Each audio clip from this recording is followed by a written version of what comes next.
안녕하세요. 파산관제인 홍영표 변호사입니다. 이번 시간에는 최근의 의료인 파산 경향, 파산 면책 경향에 대해서 한번 보겠습니다. 의료인이라고 해봐야 이제 의사를 말하는 거죠. 의사분들을 말하는 겁니다. 이제 제가 직접 경험하고 또 이제 들은 거, 이거 합쳐서 한번 보시면, 첫 번째, 포르푸풀 있죠. 포르푸풀이 이제 옛날에 과다 사용이 문제됐지만, 이걸 이제 쓰다가 환자가 이제 과실치사한 의사가 있습니다. 정확한 기억은 환자는 아니었던 것 같고 이제 뭐 동거녀였던 것 같아요. 그래서 어떻게 실수 이제 하다가 그분이 이제 돌아가셨습니다. 그래서 이제 과실치사로 실형을 아마 한 조금 살다가 나와서 면허가 이제 취소가 됐죠. 예, 빚도 있었는데 그런 경우에는 이제 파산 면책이 어차피 의사 자격이 없으니까 이 빚을 뭐 취업도 안 되죠. 의료인으로서 의사로서의 취업도 안 되고 고소득이 보장된다고 볼 수는 없죠. 그랬을 때 이제 면허가 취소된 의사에 대해서는 이런 경우는 이제 파산 면책이 됐습니다. 그 다음에 이제 사무장이 실질적인 주인이고 의사는 이제 사업자를 내고 거기서 이제 뭐 건강보험공단에다 의료보험을 이제 부당 청구하는 사례가 많으니까 이게 이제 적발이 돼서 면허가 취소된 이제 의사가 있습니다. 이러는 경우에는 면허가 취소됐으니까 파산 면책이 쉽게 이제 받아들여질 가능성이 높습니다. 그 다음에 이제 세 번째, 두 번째와 관련해서는 이제 어떤 분 또 한 분은 세금이 너무 많이 밀려서 주저하시는데 뭐 일반 민사채무도 많으니까 사실 파산 면책을 제가 권했습니다만 이제 본인이 아직 지금 응하지 않고 있는데 세금이 많다는 이유로 일단은 파산 면책을 빨리 받으셔야지 이제 국세에 대해서도 이제 국가하고 내고 가능하겠죠.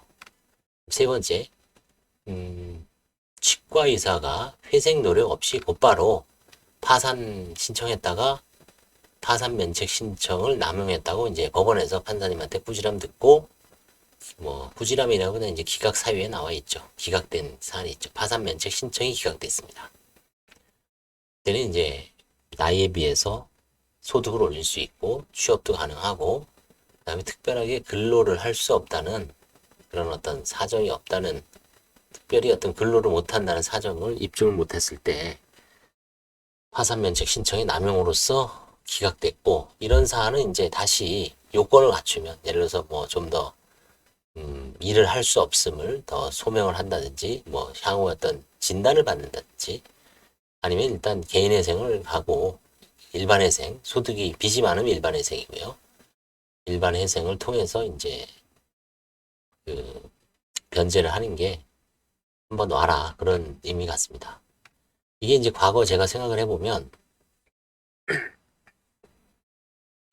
그때나 지금이나 그때보다 의료인 파산이 좀 적어진 것 같아요. 옛날에는 2007년도 제가 파산관이 처음 할 때 7, 8, 9, 10 이때는 의사가 조금 있었습니다.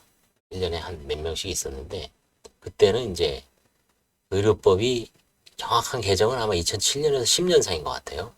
예전에는 의사들도 파산 변호사처럼 파산 선고를 받으면 자격이 정지가 됐죠. 중단이 됐습니다. 면책받기 전까지는.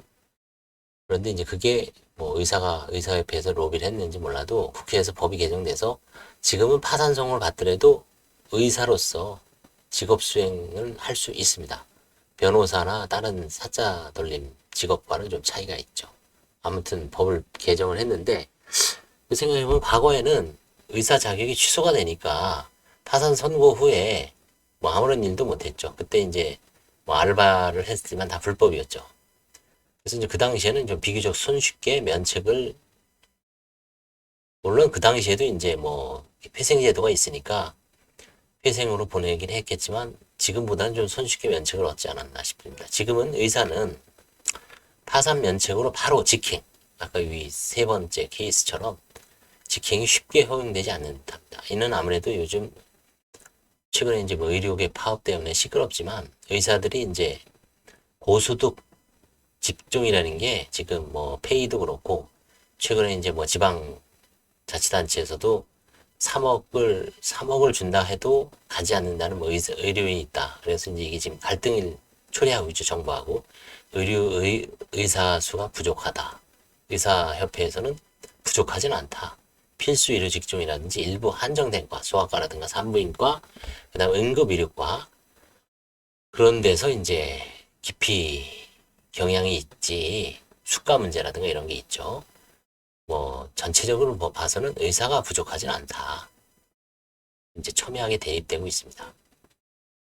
뭐 어떻게 결말이 날지 모르지만, 뭐, 전문직에 대한 어떤 증언을 그렇게 파격적으로 하는 거는 사실 좀 문제가 있죠. 여러 가지 좀, 그렇다 그래서 뭐 의사들도 그 부분에 대해서 무작정 반대만 할 수는 없죠. 어차피 자기 직역에서 자기 수를 조절할 수는 없는 거죠. 국가의 어떤 여러 가지 정책이라든가 뭐 여러 가지 정책적 결단이 필요한 거니까 때문에 그거를 결국 이제 협의는 하되 그 의사 직종에서 수를 결정을 할 수는 없는 거죠.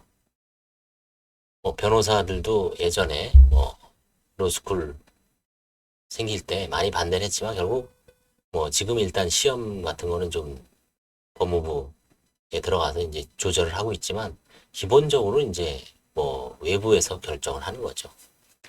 아무튼 지금은 이제 의료인으로서 자격이 취소되거나 정지된 사람들은 어쩔 수 없이 파산 면책이 쉽게 허용을 해줄 수밖에 없죠.